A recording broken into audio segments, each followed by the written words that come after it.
Hey guys, today I am trying to rebuild my SmartDrive MX2 it is. So the battery went dead on it.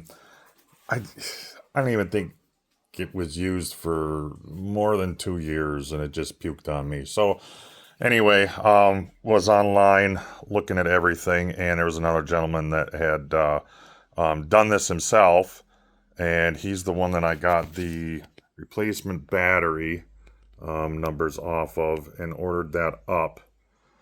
So it is different from the original, and you are going to have to do some cutting and some filling and stuff. But anyway, so once you tear it apart, you've got a pretty big cavity down here that the original battery, which is taller than the new one, fits down in. So I am just going to cut some foam to put down below and basically shim it up so it protects that little circuit board there, and then set the battery in.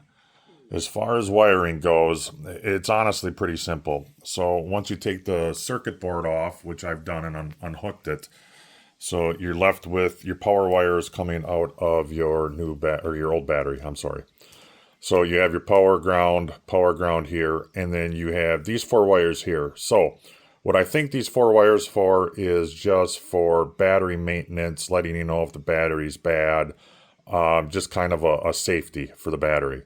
So I'm not going to hook these up when I rehook this up. I don't think they need to be hooked up. And number two, I wouldn't know what I would have to add to the new battery to make it work. Anyway, okay, so these will be gone. So it's basically what I'm going to do is I'm going to cut these off of the old ones here pretty tight, and I am going to add little extra wire, two different sizes, because there's two different size wires, and it does matter when you're doing electricity like this. The larger power ones are what feed the control board, so you want a little more juice to flow through there. So if you don't have the heavier thickness of wire, just go get yourself a little piece, 6-7 inches, that you can just add to it later. Anyway, all I'm going to do is I'm going to cut these. I am going to,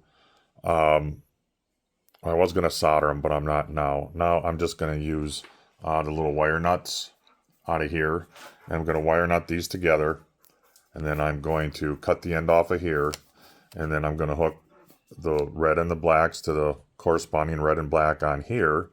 And then just fit everything back in and put it back together. It should work like normal, other than the battery safety, which, you know, I mean, if the damn thing ain't charging after a few years, okay, you can figure it out on your own.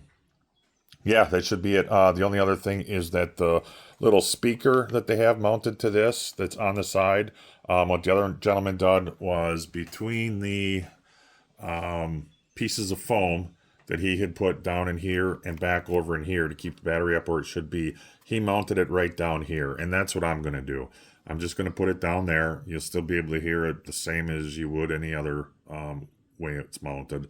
And then the the regular circuit board is going to get mounted back in here, and the new battery will be right here. And then you just close it up.